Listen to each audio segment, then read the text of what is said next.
Mesdames et messieurs, chers spectateurs, bonsoir.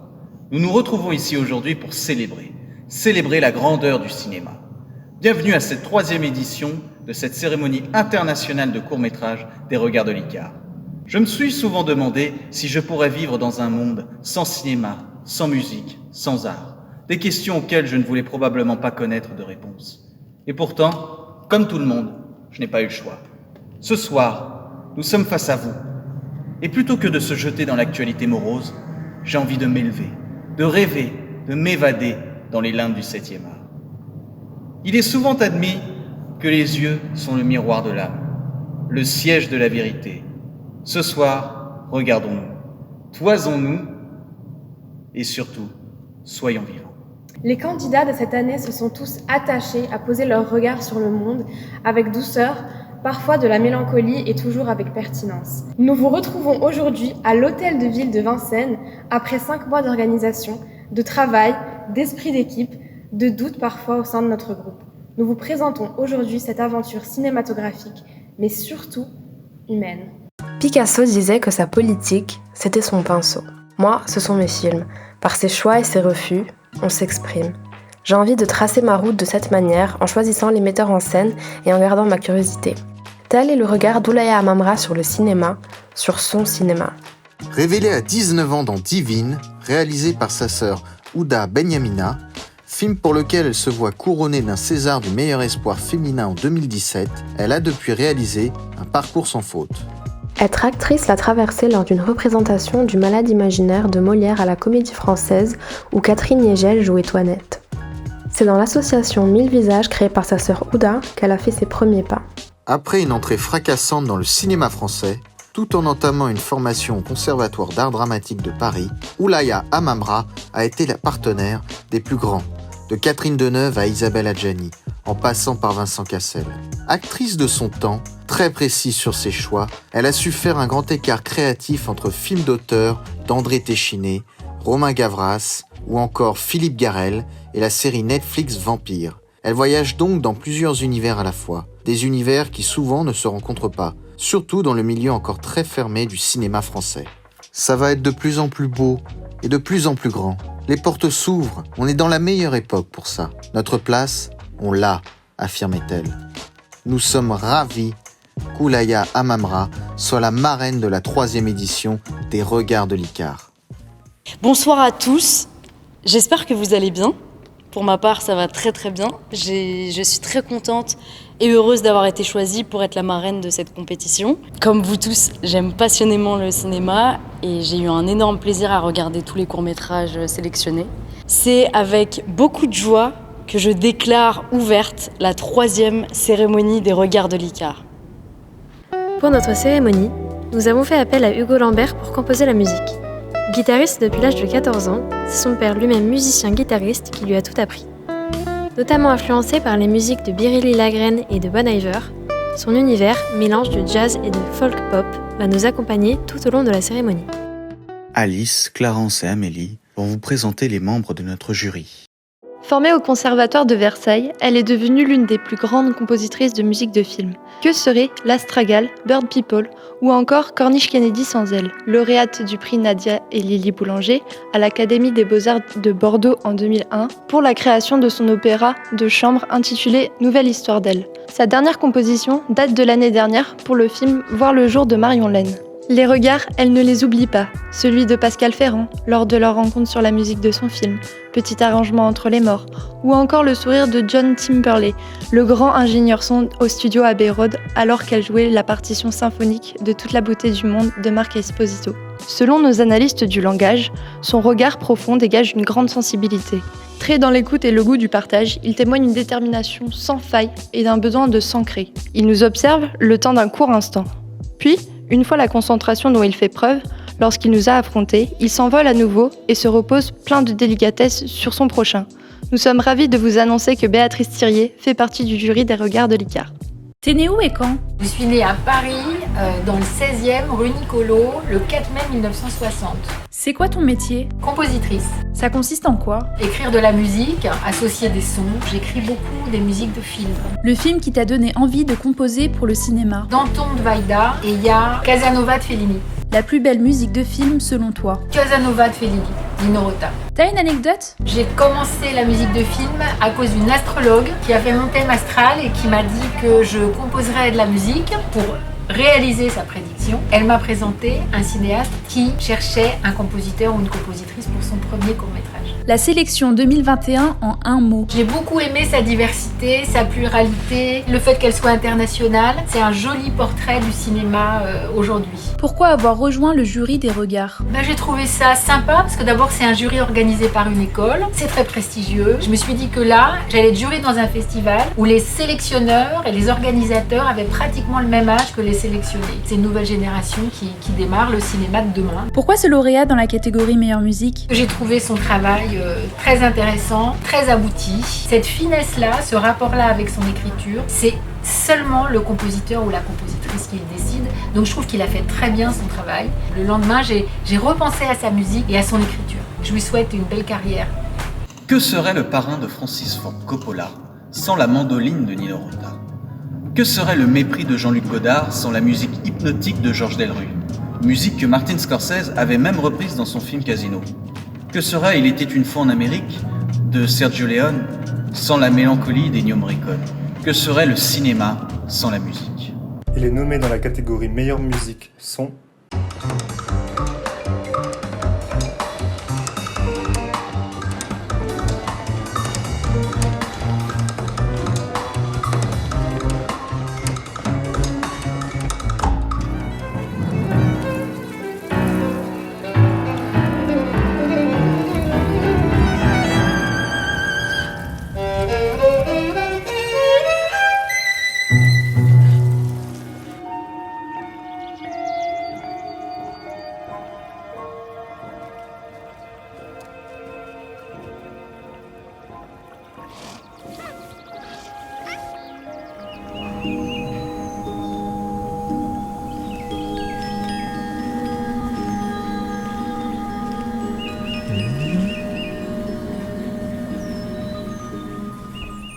Le prix de la meilleure musique est décerné à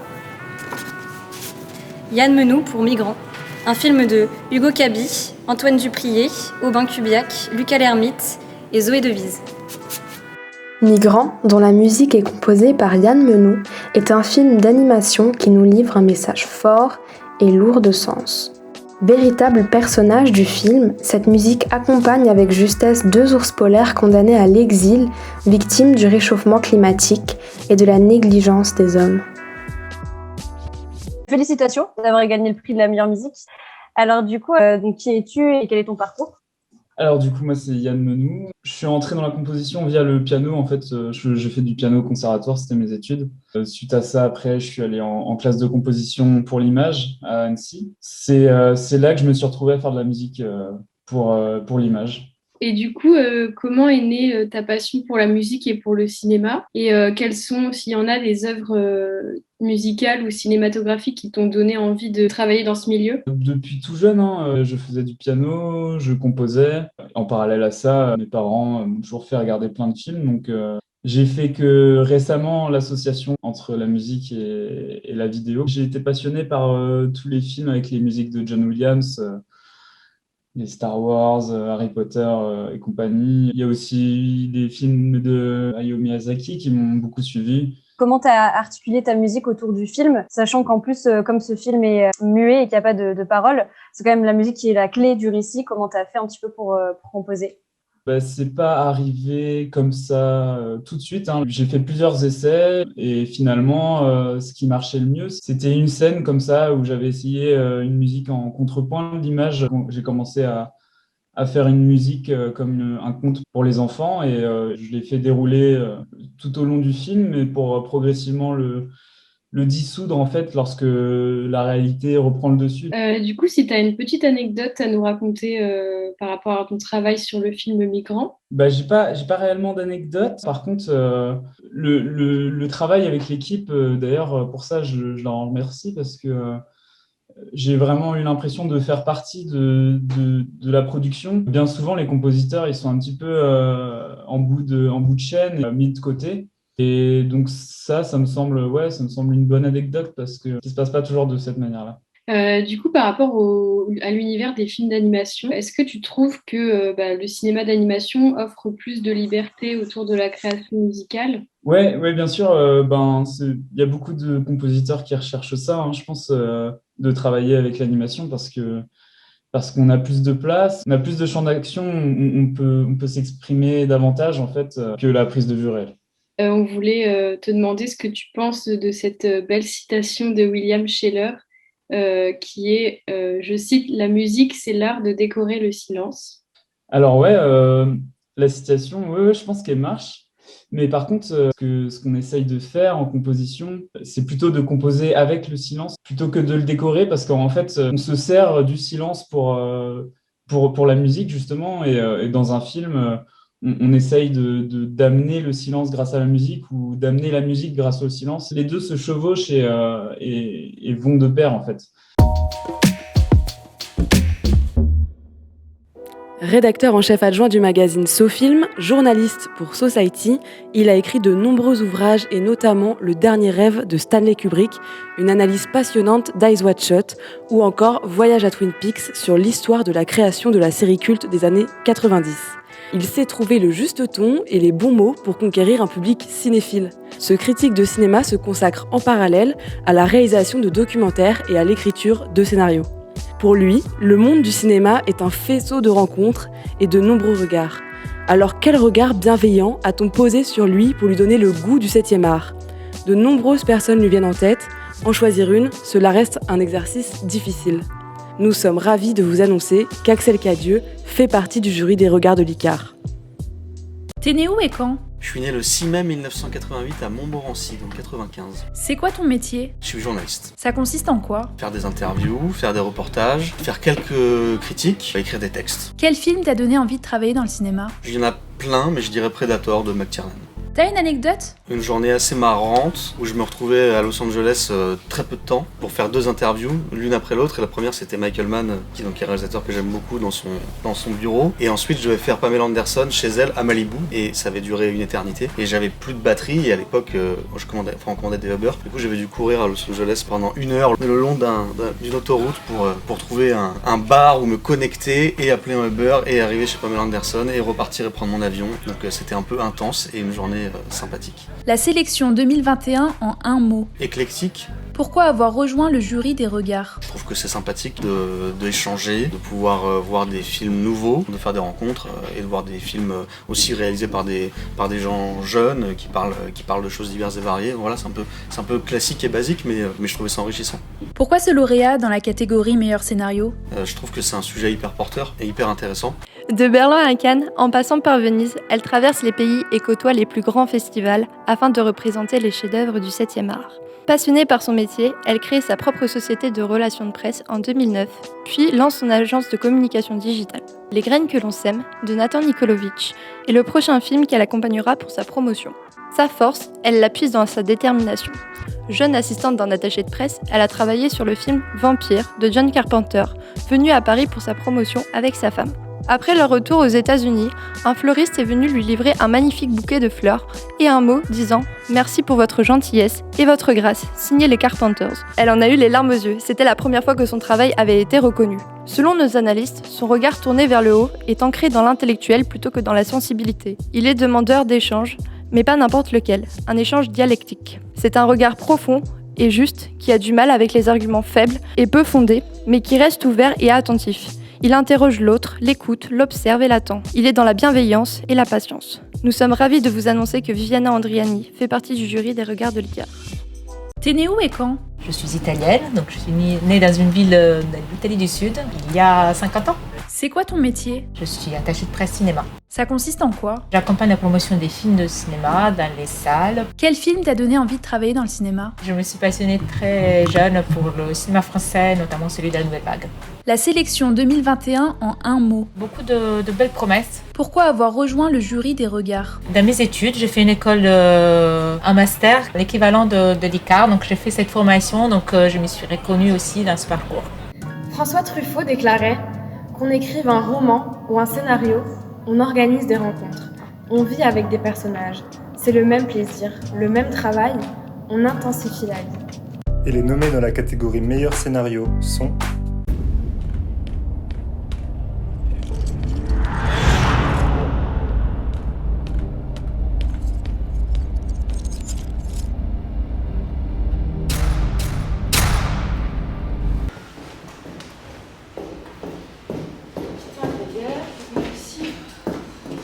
J'espère que je me suis pas fait flasher. Ça va? Qu'est-ce qui s'est passé?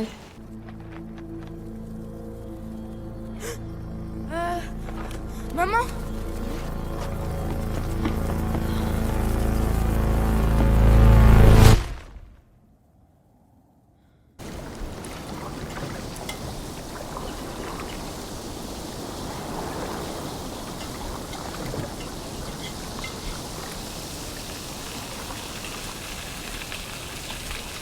Et le prix du meilleur scénario est attribué à Julien Bernard et Bertie Estramont pour Raoul. Julien Bernard et Bertie Estramont ont écrit et réalisé Raoul dans le cadre d'un atelier d'écriture. Le mélange de leurs deux sensibilités a donné naissance à ce court-métrage, un véritable coup de projecteur sur l'adolescence et la confrontation délicate de la vie privée d'une mère face au regard de son fils et de la société. Bravo pour votre prix du meilleur scénario. Est-ce que vous pouvez vous présenter en quelques mots et présenter votre parcours? Nous, on a tous les deux étudié en réalisation à l'IAD, donc c'est une école à Louvain-la-Neuve, en Belgique. En master, on a un exercice de coécriture et de co-réalisation, où en fait le film est tourné de manière très, très brève. En fait, on écrit sur 1 mois et demi, et puis après on tourne le mois d'après. Et en fait, cette co-réalisation qu'on a faite en 4e année, ça s'est surtout basé sur les affinités, quoi. Donc nous, on est très amis, et en fait, mais en même temps très différents. Je pense que Raoul, ça a été un peu le fruit de nos deux sensibilités mises ensemble, quoi. On a vu que c'était dans un atelier d'écriture de Benoît Mariage, c'est bien ça? Et du coup, est-ce que vous pouvez parler un peu plus des particularités de cet atelier? En fait, au début de l'atelier, on nous a dit, en gros, il faut se centrer sur un personnage et sur une unité de temps-lieu. Pratiquement, c'est un truc où on écrivait le soir, et tous les jours, on revenait le lendemain avec une nouvelle version, et on était plusieurs groupes à faire un film, et on lisait les versions, et on débattait des films, etc. Et donc, Est-ce que vous pouvez nous parler d'une anecdote qui serait liée soit à la réalisation du scénario, soit au tournage? Tournage, pour la scène de la bagarre, on avait tourné un mercredi après-midi, parce que comme ça, on pouvait avoir plein d'adolescents, mais de l'école, qui venaient pendant leur temps libre pour jouer tous autour dans la douche. Et donc, on était vraiment tout plein pour cette scène, parce qu'il était une vingtaine, et on était une vingtaine dans l'équipe. Et en fait, le temps qu'on installe la lumière, etc., et les ados ont commencé à jouer au volley, parce qu'il y avait la salle de sport à côté.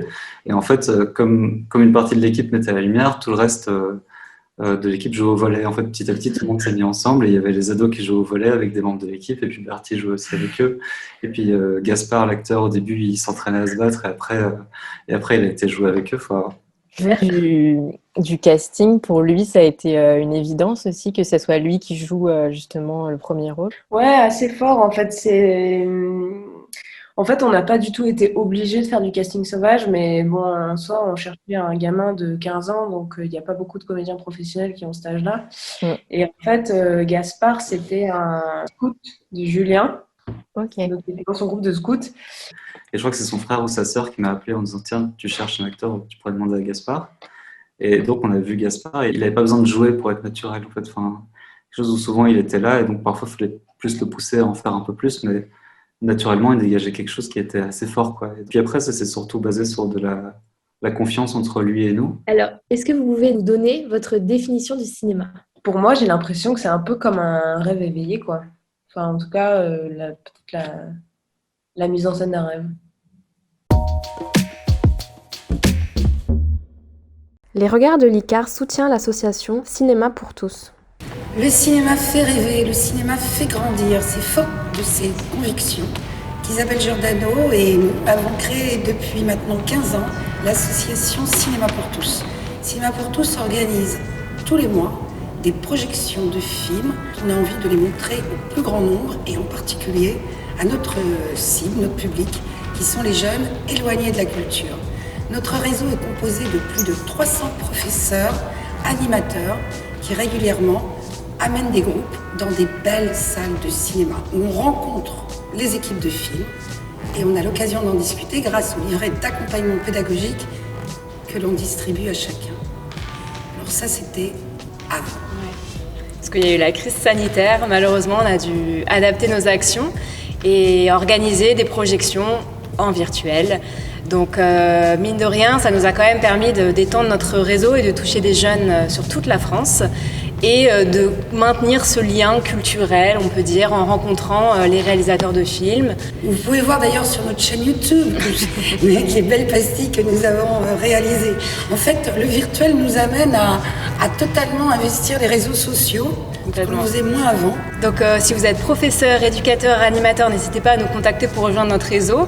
Profitez de nos fiches d'accompagnement au débat pour organiser vous-même vos ciné-clubs au sein de vos propres associations. Ils sont téléchargeables en ligne sur notre site internet. Oui, c'est ça, tout est gratuit, on ne l'a pas dit, mais tout est gratuit. Ah oui, tout est gratuit. et donc permettre de continuer à faire vivre le cinéma en attendant que les salles réouvrent et de continuer à rêver, tout simplement. Jeune révélation cinématographique, son talent d'actrice audacieuse et sa ferveur l'amènent à tourner pour Bruno Dumont, aux côtés de Fabrice Lucchini et Juliette Binoche. Aujourd'hui, elle alterne avec beaucoup d'énergie entre cinéma et télévision et bouleverse les spectateurs. En lice des révélations des Césars 2021, grâce à son interprétation dans Cas contraire de Sarah Marx, ce jeune talent s'épanouit devant la caméra et se promet déjà un beau parcours cinématographique. Maloute est son premier film, ses premières rencontres, ses premières fois devant la caméra. Le premier regard bienveillant posé sur elle est celui d'un réalisateur qui lui a dit « Ce n'est pas toi qui aimes la caméra, c'est la caméra qui t'aime ». L'analyse de nos spécialistes note un regard rond et intense, des yeux noisettes, percutants et doux à la fois. C'est le regard d'une jeune femme qui ne va cesser de grandir. Il sait comment s'imposer à l'autre dans un regard soutenu, même si la rêverie n'est jamais très loin. Nous sommes ravis de vous annoncer que Lorena Tellier fait partie du jury des Regards de l'Icare. T'es née où et quand? À Créteil, le 12 janvier 1999. C'est quoi ton métier? Je suis comédienne. Ça consiste en quoi? Jouer des rôles. Quel film t'a donné envie de travailler dans le cinéma? C'est ma rencontre avec Bruno Dumont qui a fait que je suis rentrée dans le cinéma. Ça est arrivé par hasard. Ton partenaire idéal? Travailler avec Reda Kateb. La sélection 2021 en un mot. Varié. Pourquoi avoir rejoint le jury des Regards? Je trouve que c'est toujours une expérience hyper intéressante de rencontrer des nouvelles personnes et de me confronter moi aussi à mon regard sur des films, donc c'est pour ça. Il fut d'abord attaché de presse pour de nombreux films, tels que Un secret de Claude Miller, Mérine de Jean-François Richet ou encore Bienvenue chez les Ch'tis de Danny Boone. Aujourd'hui, il est l'un des plus grands agents artistiques de Paris. Au sein de la société AS Talent, il représente près de 130 personnalités du cinéma. Rossi de Palma, Neil Schneider, Muriel Robin, Jérôme Commandeur et tant d'autres. Un regard bienveillant, il se souvient de celui de Thomas Langman, jeune producteur à l'époque qu'il avait imposé comme attaché de presse sur Blueberry de Yann Kounen avec Vincent Cassel. La sortie de ce film fut déterminante et la première d'une longue série. Aujourd'hui, c'est à ce même Thomas Langman qu'il doit en grande partie d'être agent. Pour nos analystes, son regard direct et sans faux semblant laisse paraître la tendresse et l'écoute dont il sait faire preuve. Une écoute prête à être généreuse. Gentillesse, douceur et bienveillance émanent de ses yeux avant de se plonger dans une autre réalité, celle peut-être de l'évocation de souvenirs du monde intérieur riche en émotions. Seuls les mots peuvent encore créer un pont entre son monde intérieur et notre réalité. Nous sommes ravis de vous annoncer que Christopher Roba fait partie du jury des Regards de l'Icare. C'est quoi ton métier? Agent artistique. Ça consiste en quoi? Accompagner les talents à différents stades de leur carrière. Une personne que tu aurais aimé représenter. On a toujours des envies, mais chaque jour, une nouvelle peut surgir. Je suis très content des gens que moi, je représente déjà. Quel film t'a donné envie de travailler dans le cinéma? Je pense pas que ça se déclenche sur un film. J'ai pas un souvenir suffisamment précis. Mais c'est vrai que les acteurs, généralement, mais il y a aussi des films très forts, les films de Francis Ford Coppola, c'est vrai que par leur diversité, c'est vrai que peut-être Coppola. T'as une anecdote? Le souvenir, oui, de l'émotion quand Neil Schneider a eu son César. Là, j'étais très fier, très heureux. Mais c'est pas vraiment une anecdote, c'est plutôt un souvenir. La sélection 2021 en un mot. On dit toujours qu'il n'y a que le résultat qui compte, et en l'occurrence, non. Ce qui est intéressant, c'est le chemin qu'on a pris pour arriver à ce palmarès. En tout cas, ce regard-là, 2021, je crois qu'il est bien. Pourquoi avoir rejoint le jury des Regards? L'expérience, la découverte, voir des films que je n'aurais peut-être pas vus, parce que je ne les aurais pas vus forcément en festival ou quand ils sont diffusés. Pourquoi ce lauréat dans la catégorie meilleur acteur? C'est à la fois pour l'instant présent et aussi pour la promesse. Et puis la prise de risque, le sujet, avoir accepté. Là, il est pleinement là, avec un peu de fragilité encore, mais c'est ça qui a donné envie aussi. Qu'est-ce qu'un grand acteur ? Chacun a sa propre définition. Pour Michel Piccoli, qui nous a quittés récemment, un acteur n'existe qu'à travers le regard de l'autre. Quant à Isabelle Huppert, elle aime dire qu'on ne devient pas actrice, on est actrice. N-A-I-T. Un grand acteur a ce charisme et cette capacité innée à épouser naturellement toutes les situations de la vie et à nous faire ressentir des émotions face à la caméra. Et les nommés dans la catégorie meilleur acteur sont... Capisco. Come quando fai una torta, no? Che prendi le uova, il cioccolato, mescoli, diventa marrone. Quindi è una torta al cioccolato. E quindi tu sei una torta al cioccolato. Je suis un fils du XXe siècle, un des derniers de la portée. Mes aînés ont déjà frayé le chemin que je commence à arpenter. Sartre, Camus, Césaire.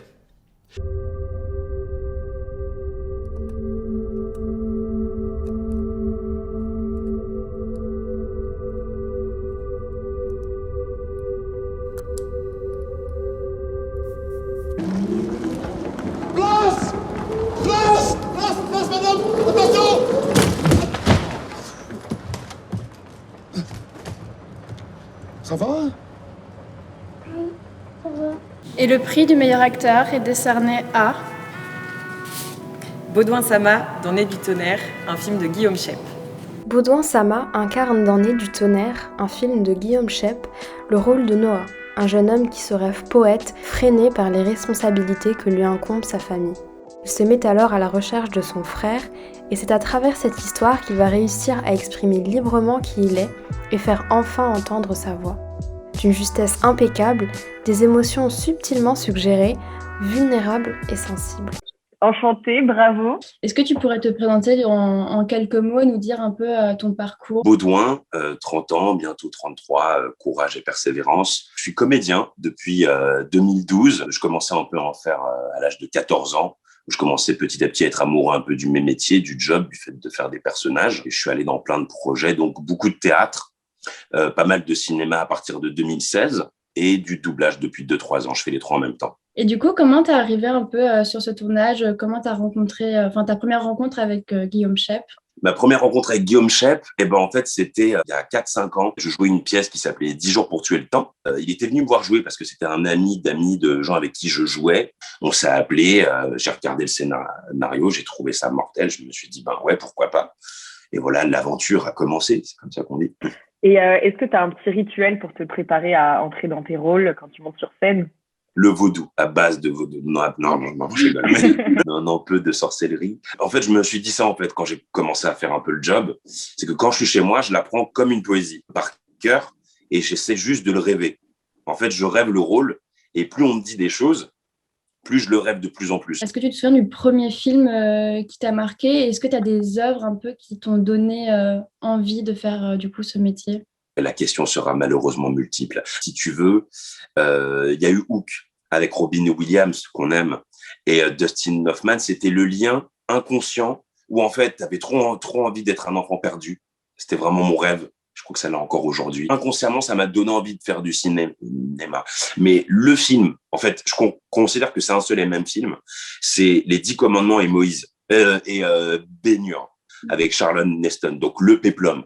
Parce que lui, en fait, je considérais quand j'étais petit qu'à chaque fois que je mettais la cassette, il jouait le film pour moi. Et pareil, est-ce que tu as un réalisateur ou une réalisatrice avec qui tu aimerais trop tourner, qu'il soit mort ou vivant ? J'aime beaucoup Nolan. J'aime beaucoup ce qu'il fait dans la contemplation, en fait, de l'image, c'est-à-dire de faire confiance au public dans la complexité qu'il va mettre dans ses scénarios et dans ses mises en place, en fait, d'univers. Et en fait, les acteurs, en fait, tu sens qu'ils ont confiance en ça aussi. En fait, ils contemplent ce qui se passe et ils essaient de réfléchir à ce qui leur arrive. Donc, j'aime beaucoup ça. Et Matt Reeves aussi. Matt Reeves et Denis Villeneuve, que j'aime énormément ces temps-ci. Quelle est ta définition du cinéma ? Pour moi, le cinéma, c'est le meilleur moyen de capter les rêves, de capter les univers. Et je le vois aussi avec Nez du tonnerre. Depuis le début, je voulais faire vraiment des cinémas comme ça, d'auteurs avec des vrais rôles et des vraies écritures. Et pour moi, c'est une lettre d'amour au cinéma français auquel j'aspire et que je voudrais faire plus tard. Et rien de mieux que le court-métrage pour ça, quoi, pour te permettre d'accéder à des rêves facilement en 10 ou 30 minutes, quoi. C'est mortel. Ouais. Il fait ses premiers pas au cinéma en tant qu'acteur dans Bus Palladium de Christopher Thompson et enchaîne les rôles avant d'être mis en scène par Christophe Baratier dans L'Outsider. On le verra également dans Macadam Baby de Patrick Bossard avec Arthur Jugnot et plus récemment dans Les Petits Morts d'Agatha Christie. Il joue aux côtés de Jean-Pierre Bacry, Nicolas Duvauchel, François Cluzet et obtient de nombreux prix ainsi qu'une nomination au César du meilleur espoir masculin en 2011. Vous avez pu le voir récemment dans Victor et Célia de Pierre Jolivet et l'entendre à travers le personnage de Tonio dans la fameuse Invasion des ours en Sicile. La première fois qu'un regard bienveillant s'est posé sur lui, il était au Cours Simon au début de sa carrière. Agathe Hassenford, directrice de casting, a su voir en lui le talent d'un jeune acteur prometteur. Selon nos analystes, son regard est perdu dans l'ailleurs. C'est avec une sensibilité profonde qui nous accroche au présent et nous immobilise. On a envie de s'y accrocher pour voir ce qu'il y a de l'autre côté. Charmant et accrocheur, son regard reste néanmoins ancré dans une profonde intrigue. Nous sommes ravis de vous annoncer qu'Arthur Dupont fait partie du jury des regards de l'ICAR. T'es né où et quand ? Je suis né le 26 juillet 1985 à Saint-Mandé. C'est quoi ton métier ? Comédien. Ça consiste en quoi ? Participer à raconter des histoires en jouant des personnages qui sont pas forcément moi. C'est ça le kiff. Mon métier, c'est jouer. C'est cool quand même. Quel film t'a donné envie de travailler dans le cinéma ? Alors moi, j'ai commencé à faire du théâtre très jeune. C'est pas les films qui m'ont donné envie de faire du cinéma, mais mon parcours m'a amené à faire du cinéma. Et depuis, il y a plein de films qui me confortent dans l'idée que le cinéma, c'est magnifique. Ton partenaire idéal ? Moi, je crois qu'il y a des rencontres, et c'est de ces rencontres que naissent des souvenirs en se disant « Putain, ça, lui, c'était l'idéal » ou « Elle, c'était l'idéal ». Donc moi, c'est plutôt dans ce sens-là. Je pense à Jean-Pierre Bacry, qui a été un partenaire idéal, parce que duquel j'ai appris beaucoup de choses. Catherine Fro aussi, qui a été que j'ai vu travailler. Et ça, pour moi, c'est un partenaire idéal. C'est quelqu'un qui est bienveillant et qui est là pour vous tirer vers le haut. T'as une anecdote ? Dans Bus Palladium, c'est une séquence qui est dans le film où je surfe sur le public à l'envers comme ça, sur le dos comme un Christ. Et ça, c'était un pied à faire. Ce métier d'acteur m'a permis de faire comme si j'étais une star de rock qui peut surfer sur le public. C'est cool. Et j'ai jamais surfé de ma vie. La sélection 2021 en un mot. Éclectique, comme dirait Didier Bourdon. Pourquoi avoir rejoint le jury des regards ? On découvre toujours quelque chose quand on est déjà dans un festival, en spectateur normal. Mais alors en jury, on est amené à creuser un peu plus son avis, son argumentaire. On apprend aussi des choses de la bouche des autres jurés. C'est très intéressant. Et donc j'étais curieux. Pourquoi ce lauréat dans la catégorie meilleure actrice ? Elle joue très simplement, mais elle est très émouvante. Et ça a été assez évident pour tout le monde. Directrice de casting international depuis plus de 25 ans, elle a su s'imposer dans le monde du cinéma et collaborer avec des réalisateurs du monde entier, tels que Steven Spielberg, Oliver Stone, Spike Lee. Elle fonde Joule Studio en 1994, se retrouvant à la tête d'une des maisons de casting les plus influentes du monde. C'est grâce à son talent et son œil avisé qu'elle fut récompensée d'un Artios Award en 2009. Lorsqu'elle plonge dans ses souvenirs à la recherche de la première fois que l'on a posé un regard bienveillant sur elle, au cinéma, elle repense automatiquement au premier jour où elle-même a posé un regard bienveillant sur ce métier. C'est le premier jour où elle a démarré. Nos analystes remarquent un regard double. D'un côté, nous pouvons voir les yeux de la femme, ceux qui signent l'expérience et le vécu. De l'autre, nous avons le lâcher-prise, un regard spontané qui souligne une tolérance bienveillante qui peut tout entendre. La malice au coin de l'œil semble exprimer le grain de folie qui l'anime. Nous sommes ravis de vous annoncer que Juliette Ménager fait partie du jury des regards de l'ICAR. T'es née où et quand ? Je suis une vraie Parisienne au moment de la nouvelle vague. C'est quoi ton métier ? Celui d'interpréter l'imaginaire des autres. Ça consiste en quoi ? Transmettre une idée, une émotion sur une pellicule. Le casting dont tu es la plus fière ? Tous. Quel film t'a donné envie de travailler dans le cinéma ? Plusieurs. Autant On emporte le vent que de nos plus belles années de ciné polac, Choc Corridor de Samuel Fuller, Sergio Leone, beaucoup de choses très différentes, beaucoup de cinéma américain. T'as une anecdote ? Il a fallu que je trouve un nain noir une fois, un nain noir pour jouer. Et en fait, il n'y a pas de nain noir. Il y en a un très connu aux États-Unis qui est très cher. Et il y en avait un à Lyon. Et au moment où je cherchais, celui de Lyon venait de mourir. Et en fait, j'ai cherché partout. J'ai pas trouvé, j'ai trouvé une naine noire. C'est pas une actrice réellement. On lui a, à l'époque, pour passer le casting, bandé la poitrine, on a fait beaucoup de choses, on l'a filmée d'une certaine façon. Donc, quand je la présente, ils se sont pas posé la question si c'était un homme ou une femme, mais pour eux, c'était le rôle de l'homme, nain, noir. La sélection 2021 en un mot. Haut de gamme. Pourquoi avoir rejoint le jury des regards ? Je trouve intéressant de transmettre. Pourquoi ce lauréat dans la catégorie meilleure actrice ? Elle incarne réellement ce que c'est d'être une actrice. Et les nommés dans la catégorie meilleure actrice sont...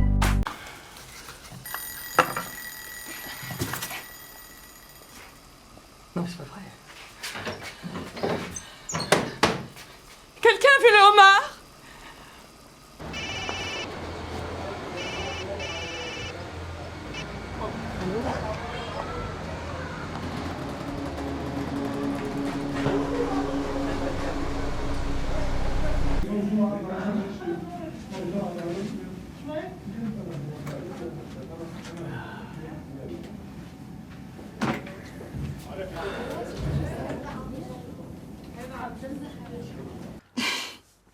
Prochaine fois, c'est toi qui prépare alors. Ce sera même meilleur. Meilleur ? Ok, j'attends de voir ça alors. C'est avec du yassa que j'ai séduit ta maman. Ah bon ? N'importe quoi. Et le prix de la meilleure actrice est décerné à Aïda Sabra dans Al-Najma, un film de Gilbert Karam. Aïda Sabra incarne dans An-Najma, un film de Gilbert Karam, le personnage principal d'une comédie musicale qu'elle ne connaît que trop bien. Lorsque le rideau tombe, c'est un univers totalement différent qui se présente à elle. An-Najma illustre ce contraste entre la scène et la réalité de la vie de certains artistes dans un court-métrage touchant et dénonciateur. Tout d'abord, on voulait vous remercier d'être ici avec nous et d'accepter de répondre à ces questions pour un peu comprendre votre personnage et vous, comment vous avez joué ce personnage. Donc la première question, ça porte vraiment sur votre rôle et comment vous l'avez appréhendé. Quand Gilbert m'a proposé ce rôle-là, j'ai beaucoup aimé parce que la place où il voulait le filmer, c'était le théâtre Piccadilly. C'était un théâtre prestigieux. Il a été inauguré dans les années 60. C'était la plus grande théâtre au Liban. Il a reçu des grands artistes du monde comme Dalida, les ballets russes, la comédie française. Et même moi-même, j'ai joué sur cette scène, alors ça signifie beaucoup de choses pour moi. Piccadilly, c'est un symbole pour l'époque qui était vraiment très belle au Liban, entre les années 60 et les années 70. Ça m'a bougé beaucoup. Pour prendre tous ces souvenirs, toute l'histoire, tout l'historique de cet édifice culturel. Quelle est votre technique pour rentrer dans la peau de votre personnage ? La technique, c'est plutôt comme Stanislavski, de créer une historique pour ce caractère, d'où elle vient, essayer d'imaginer son environnement, vraiment entrer dans les détails, et créer tout l'environnement de ce caractère-là, son niveau culturel, son niveau social aussi, ses émotions. J'essaie de tisser ça avec les conditions où elle se trouve. J'essaie de travailler la posture aussi avec les émotions, selon les détails-là que j'étale devant moi pour pouvoir choisir l'exact pour ce caractère-là. J'ai une autre question qui se place à partir d'une citation de Sergio Castellitto qui dit « Au fond de moi, il y a 2 CV, le CV des films que j'ai faits et le CV des films que j'ai refusés. » Est-ce que les refus que vous avez faits dans votre carrière sont peut-être aussi importants ou comptent aussi autant que les films dans lesquels vous avez joué? Je choisis vraiment le rôle qui me touche et quelque chose que vraiment soit différent des autres rôles que j'ai joués avant. Je prends ça comme un défi. J'aime pas tomber dans que mes rôles soient répétitifs. Comment vous définiriez le cinéma? C'est la chose la plus extraordinaire qui s'est passée dans la vie.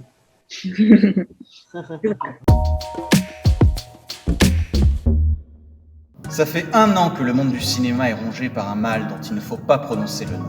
Cela fait 1 an que nous sommes en guerre contre l'équivalent de Voldemort. Nous n'avons pas pu nous empêcher de mettre sur écran les conséquences de cette lutte épuisante. Nous avons filmé la mélancolie de ces cinémas abandonnés.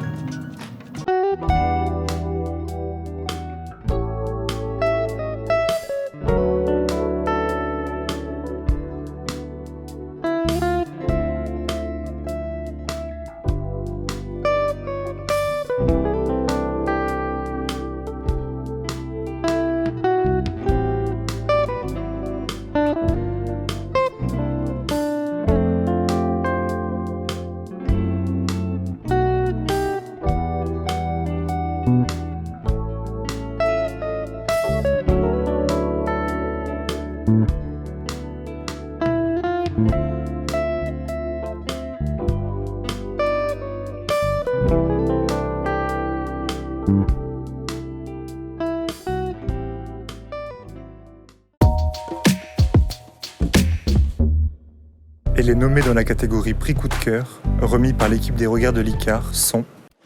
J'y crois pas, c'est un pingouin. Mais qu'est-ce que tu fais? Mais filme, grouille-toi. Incroyable. Vous avez la chance d'apercevoir, juste derrière moi, un véritable spécimen de grand pingouin.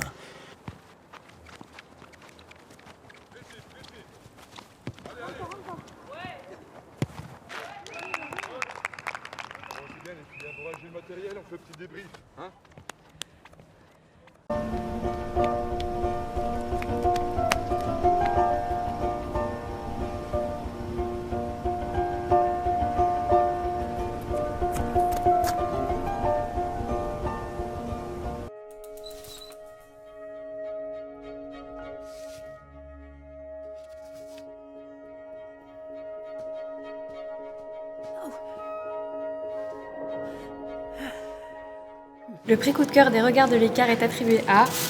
Disparu, réalisé par Pauline Épiard, Valentine Ventura, Tiffaine Burguburu, Lisa Laine, Clémentine Vasseur et Élodie Laborde.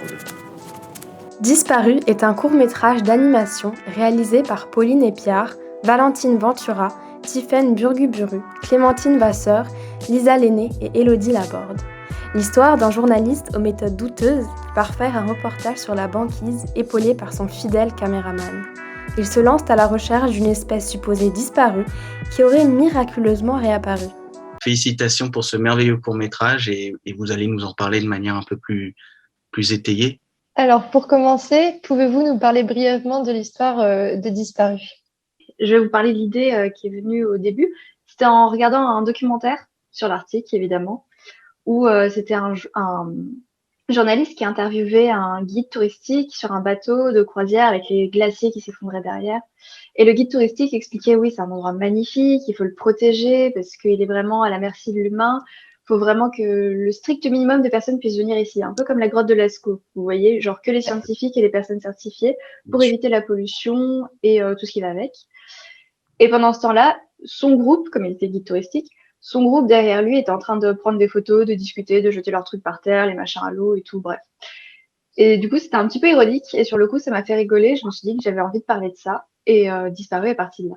Et quelles sont vos œuvres ou inspirations qui vous ont donné envie de faire ce métier et suivre cette voie? Pour moi, c'était quand j'étais petite, je devais avoir 10-12 ans.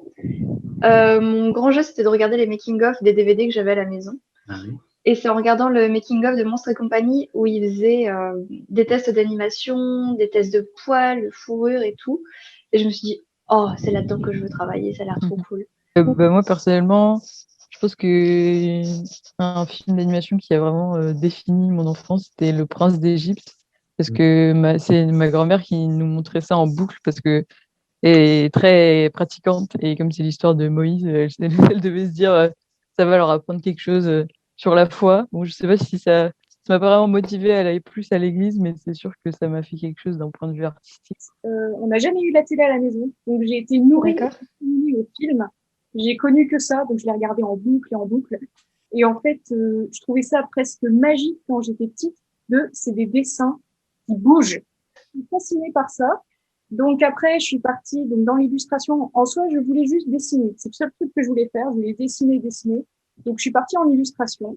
Puis après, je me suis rendu compte, mais la BD, ça permet de raconter une histoire en plusieurs dessins. Donc je suis partie en BD. Et après 1 an, j'ai fait, mais le film d'animation, ça permet de raconter une histoire, mais avec du son. Et en fait, je suis arrivée peu à peu comme ça dans le cinéma d'animation. Moi, c'est surtout, je pense, les films de stop motion qui m'ont donné envie d'exercer ce métier, comme L'étrange Noël de Monsieur Jack, la stop motion des studios Laika. Et c'est sûrement pour ça d'ailleurs que j'ai commencé aussi par un BTS audiovisuel. Et voilà, petit à petit, je suis passée de la stop-mo à la 3D. Et voilà. Est-ce que vous envisageriez de retravailler ensemble sur un nouveau projet? La première qui lance une idée, c'est parti. Hein.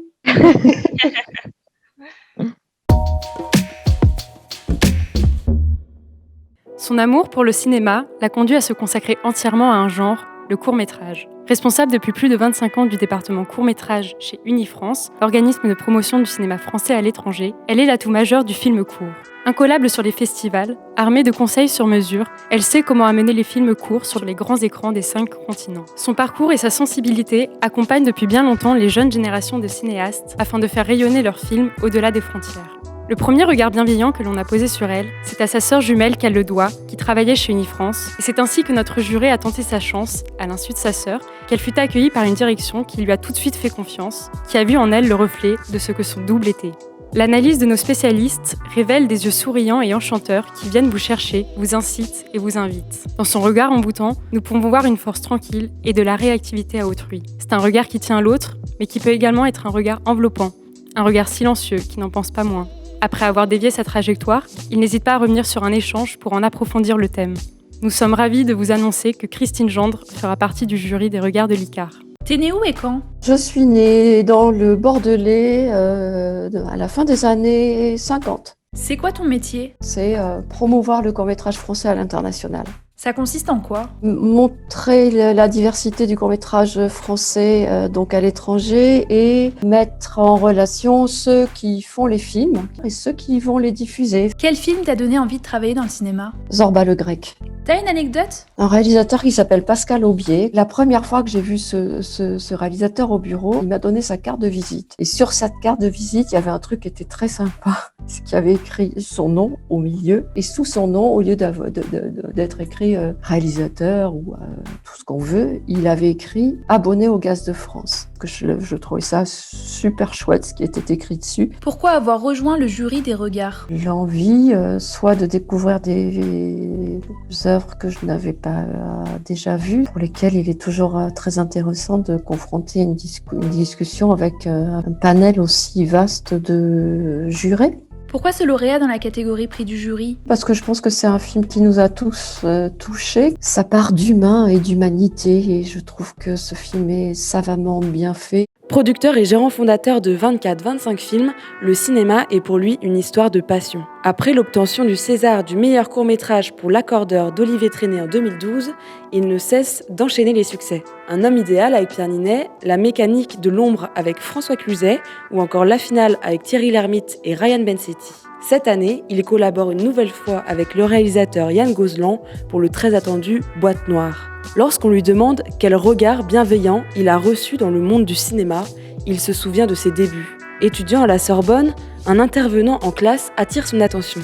Il s'agit de Cyril Colbeau-Justin, alors producteur chez LGM. Il lui propose de venir dans son bureau, accompagné de son associé Jean-Baptiste Dupont. Notre jeune étudiant se verra proposer un job à mi-temps, puis à temps plein.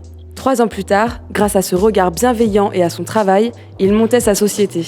Pour nos analystes, ce sont à travers des yeux pétillants et un regard malicieux que l'on peut voir qu'il est connecté à l'autre, connecté aussi aux sensations, aux émotions et aux ressentis. C'est un regard qui s'échappe intelligemment. De son œil droit se dégage de la fantaisie, de l'ouverture et des possibles. Son œil gauche semble davantage connecté et veille au rationnel. Nous sommes ravis de vous annoncer que Thibaut Gast fait partie du jury des regards de l'Icare.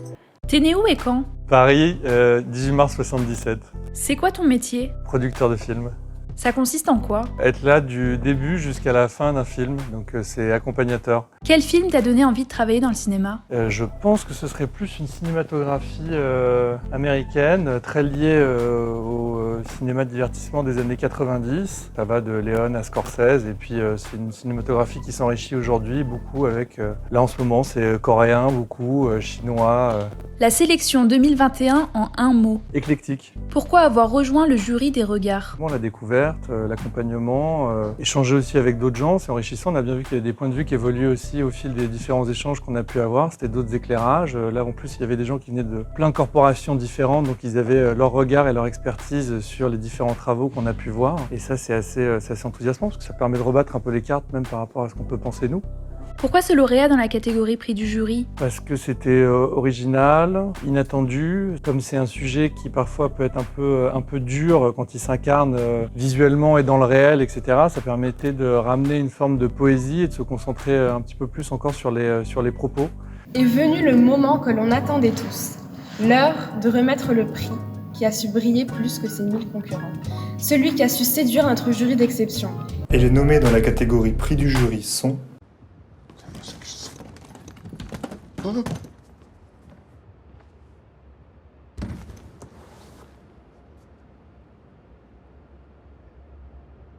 Qu'est-ce que tu fais là? Qui? Non mais t'en as déjà eu, ça suffit.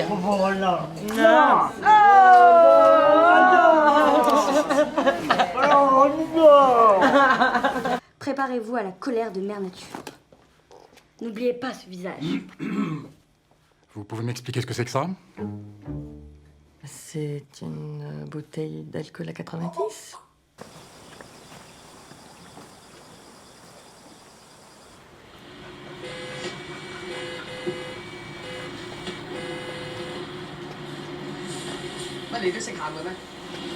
Avant de vous dévoiler le lauréat du prix du meilleur film, notre jury a choisi de remettre une mention spéciale pour la mise en scène à The Last Ferry from Grass Island de Lee Han Zhang. Lee Han Zhang réalise The Last Ferry from Grass Island, un court-métrage qui lui a valu de faire partie de la sélection 2020 de la Ciné-Fondation du Festival de Cannes. Le film se passe sur une île isolée de Hong Kong où le réalisateur nous fait passer un message sur la mort et sur la relation mentor-élève à travers le personnage d'un tueur à gages à la retraite. Congratulations for receiving the special mentions for Best Direction. The cast for this film was, in our opinion, on point. The three characters are very unique and they still blend very well together. How did you manage to come up with this cast? So the actor, Taibo, he's quite a legendary actor in Hong Kong. This actor, he was in the original stunt team of the very first Jackie Chan movies. Mm-hmm. So I thought it would be nice to have him, who is very well versed in the Hong Kong audience vocabulary as a hitman kind of character, to in a way come out 20 years later and play a retired hitman again. As for the actress, I've seen her performance in another one of my New York University classmates' film, and she had a great performance. Throughout your short film, as for example Wong Kar-wai movies, there's a lack of dialogue which is particularly used in Hong Kong cinema. And do you ever feel that sometimes some dialogues in movies are useless?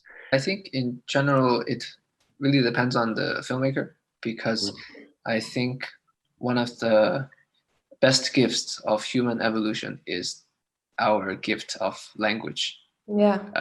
Absolutely. I think we can create very, very eloquent sentences and beautiful dialogues, which some directors do very well in their movies. For me, I think, especially when I make a short film, it's very much like a reductive process for me, because we only have so little time in our medium. So when I think about a story, I often think, okay, what is something that is not necessary in the absolute manner? I think in this case, dialogue was quite easily one of the things I threw out first, because I don't want to distract the audience, because we have a lot of visual as well. And also without dialogue, I hope it can reach to a greater audience, because then people don't have to worry about subtitles or anything. They can just feel the movie. So that, I think, is the advantage of having a less dialogue short film, in my opinion. Et le prix du jury est attribué à Marine Laclotte pour Folie douce, folie dure. Folie douce, folie dure est un documentaire animé réalisé par Marine Laclotte. Une balade dans l'univers des institutions psychiatriques, nous plongeant dans leur quotidien, allant à la rencontre de personnes hors du commun qui nous laissent entrer dans leur intimité. Un travail personnel et atypique qui joue avec des échelles, des déformations, apparitions et disparitions qui marquent la singularité de ce film. Bravo pour ton prix. Je suis trop touchée, merci beaucoup. Je suis hyper contente. Vraiment, merci beaucoup du fond du cœur. On sait que ta mère, elle est assistante sociale. Est-ce que ça t'a inspiré à faire Folie douce, folie dure? Oui, complètement. C'est un peu même l'origine de l'envie, quoi. Au-delà même de ça, c'est que j'ai grandi dans une ville qui s'appelle Cadillac, en Gironde. C'est là où se trouve l'hôpital dans lequel j'ai tourné le son. J'ai été vachement amenée à côtoyer des personnes un peu différentes.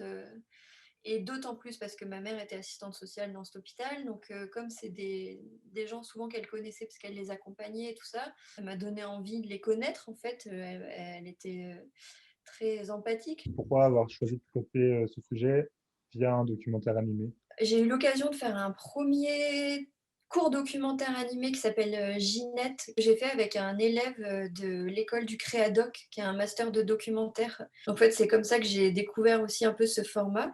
J'ai adoré ça. J'avais l'impression que l'animation, elle avait vraiment du sens quand elle servait le réel, parce que notamment dans ce film-là, Ginette, avec l'image animée, je pouvais refaire vivre des souvenirs du personnage qui racontait son histoire et en fait évoquer des petites choses graphiques qui apparaissent, qui disparaissent. Et le processus de commencer par le son et ensuite arriver à l'image pour ton documentaire, c'était une volonté dès le début ou ça arrivait au fur et à mesure? Non, c'était vraiment une volonté. Être en immersion dans du son, c'est génial parce que les voix, en fait, elles ont une chair, elles ont... il y a vraiment une existence derrière ces voix, quoi, et ça donne... C'est hyper inspirant, quoi, ça donne vraiment lieu à des images. Est-ce qu'il y avait vraiment une réelle écriture de scénario ou c'était plus une organisation après des différentes captations de son que tu as pu faire? Forcément, pour demander des aides à l'écriture, j'avais essayé d'imaginer ce que je voulais. Seule chose en tournant à laquelle j'ai un peu réussi à me raccrocher et qui a un peu guidé mon tournage, c'était de me dire, ok, ce qui fait lien entre tout le monde, c'est l'organisation d'une journée. Donc, du coup, il n'y avait pas du tout de scénario. En fait, mon scénario, je l'ai écrit en dérushant, en écoutant le son, en remontant. Et en fait, il a même bougé en permanence. Et ce titre, La folie douce, folie dure, pourquoi ce titre? Je pense que j'ai rencontré beaucoup de douceur, des gens hyper touchants et qui m'inspiraient vraiment beaucoup de tendresse. Et à la fois, on ne peut pas nier que ce qu'ils vivent et la maladie avec laquelle ils doivent faire, c'est super dur. On a tous en fait un peu de folie en nous. Et c'est ce que moi j'appelle la folie douce. Je pense que dans le film, les soignants portent aussi cette folie douce. Pour terminer, est-ce que tu pourrais nous donner ta définition du cinéma? Moi, j'ai l'impression que le cinéma, c'est avant tout raconter des histoires. Avant, c'est vrai qu'on se racontait des histoires orales, c'était les légendes quoi, qui se transmettaient de village en village, génération en génération. Mais maintenant, on a le cinéma. Quoi. Pour moi, c'est ça le cinéma. C'était une super définition. Félicitations à Marine Laclotte qui remporte 1 500 € pour son film Folie douce, folie dure. Cette année, pour la réalisation de nos trophées, nous avons choisi Fiona Guillois, une jeune artiste formée aux arts décoratifs. Nous lui avons laissé carte blanche pour réaliser les 6 trophées que nous allons remettre à nos lauréats. Spécialisée dans le textile, elle s'est inspirée de la technique du tricotin et de sa forme cylindrique, ainsi que du travail de l'architecte et designer italien Ettore Sottsass. Fiona s'est donc penchée, pour sa base de création, sur un jeu de quilles ancien, en bois, qu'elle a retravaillé avec des couleurs et symboles spécifiques à chaque prix. Encore un grand merci à toi, Fiona, pour ta créativité et ton engagement dans ce projet. Nous remercions tous nos partenaires de nous avoir fait confiance et de nous avoir permis d'offrir différents prix à nos lauréats cette année. Merci à la Cinétech et ses films d'exception qui nous permettent de découvrir les chefs-d'œuvre du cinéma grâce à des sélections originales. Merci à Maximaloc, service de location de matériel audiovisuel. Merci à Montmartre Recording, studio d'enregistrement, de mixage et de mastering de musique. Merci au Festival du cinéma de Brive. Merci au Festival du film de Cabourg. Merci aux entrevues de Belfort. Merci au Champs-Élysées Film Festival. Merci à nos partenaires, Médias Artistiques Réseau, toute la culture et la radio du cinéma. Merci à Caroline Caron, parfumeur, pour la création exclusive de parfums pour nos jurés. Merci à Patrick Bessard, scénariste et réalisateur. Et enfin, merci à Fluctuart de nous avoir accueillis lors de la délibération. Bonsoir. Au nom de toute l'équipe de l'ICAR Paris, de son directeur Nicolas Logerot, de sa directrice des études Valérie Guibert, je voulais vous remercier d'avoir assisté à cette 3e cérémonie des regards de l'ICAR. Je voulais bien sûr féliciter les lauréats, mais je voudrais aussi rendre hommage à nos étudiants de 5e année qui, depuis le mois d'octobre, organisent ce concours de court-métrage. Évidemment, les circonstances ont fait qu'ils ont dû sans arrêt adapter leur scénario, mais le résultat est là, une très belle cérémonie. Vous savez, réussir un concours de cinéma, c'est un petit peu comme aligner les 4 faces d'un Rubik's Cube. Vous vous souvenez de ce jeu? Il faut d'abord trouver de bons films. Ensuite, il faut composer un jury harmonieux. Il faut trouver des partenaires fiables. Et puis, il faut aussi trouver les moyens pour attirer les journalistes. Alors, on dit souvent qu'en France, tout se termine par des chansons. Ce soir, par prudence, je vais me contenter de rimes, parce que le mot « regard », ça rime avec le mot « miroir ». En sélectionnant parmi 1200 courts-métrages venus du monde entier, les étudiants nous offrent un miroir incomparable sur la jeune création cinématographique contemporaine. Mais un miroir, ça peut aussi se retourner vers soi. Et dans ces cas-là, c'est beaucoup mieux qu'un selfie. Ça en dit long sur nous. Et je peux vous dire qu'au fil des semaines, en voyant quels films les étudiants choisissaient avant de les soumettre au jury, je me suis rendu compte que le choix de ces films en disait long sur nos étudiants. Le monde extérieur du cinéma rejoignait le monde intérieur de nos étudiants. Et puis le mot « regard », il rime avec le mot « espoir ». Les lauréats d'aujourd'hui, vous êtes le cinéma de demain, les vainqueurs ou ceux qui n'ont pas gagné. Et on compte sur vous pour garder votre originalité, votre créativité. Soyez durs avec votre art et le public sera doux avec vous. Et puis surtout, donnez-nous de vos nouvelles. Racontez-nous vos futurs tournages et les étudiants de 2021, de 2022 se feront une joie de poster vos infos sur les réseaux sociaux de l'école. Et puis dans 4 ans, quand vous serez en compétition au Festival de Cannes, de Locarno ou de Châteauroux, eh bien vous direz peut-être à un journaliste « Vous savez, ma première récompense, je l'ai obtenue en 2021 au regard de l'ICAR ».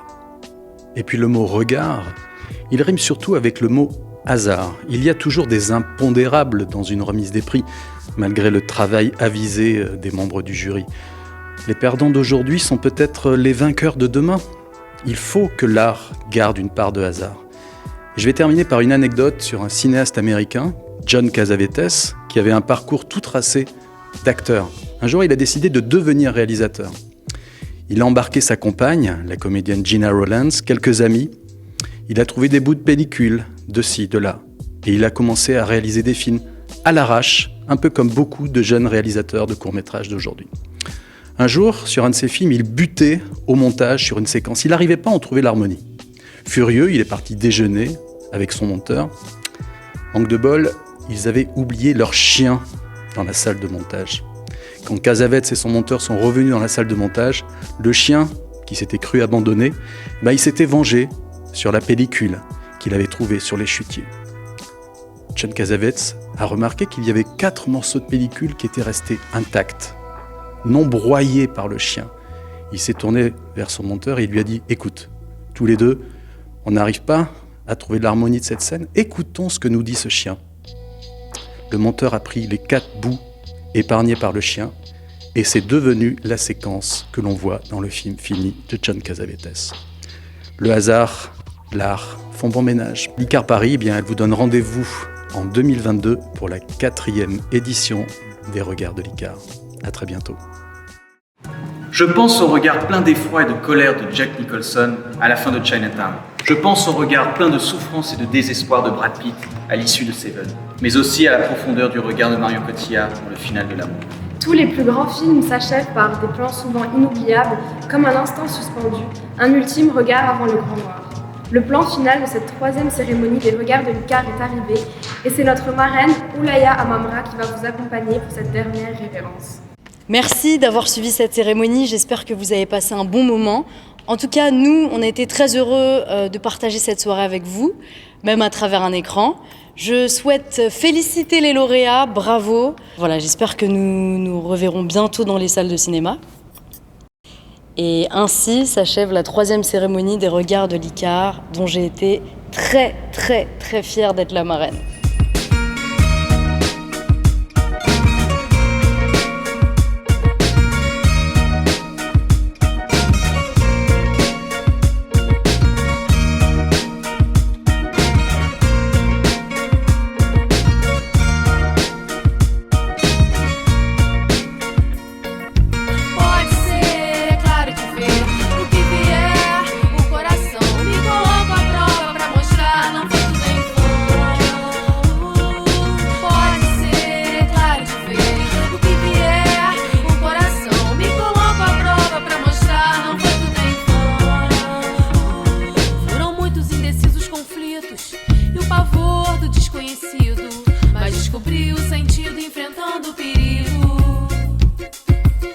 Destemida, sumida, ouço os sinos anunciam. Eu sei que na dúvida a verdade aparece.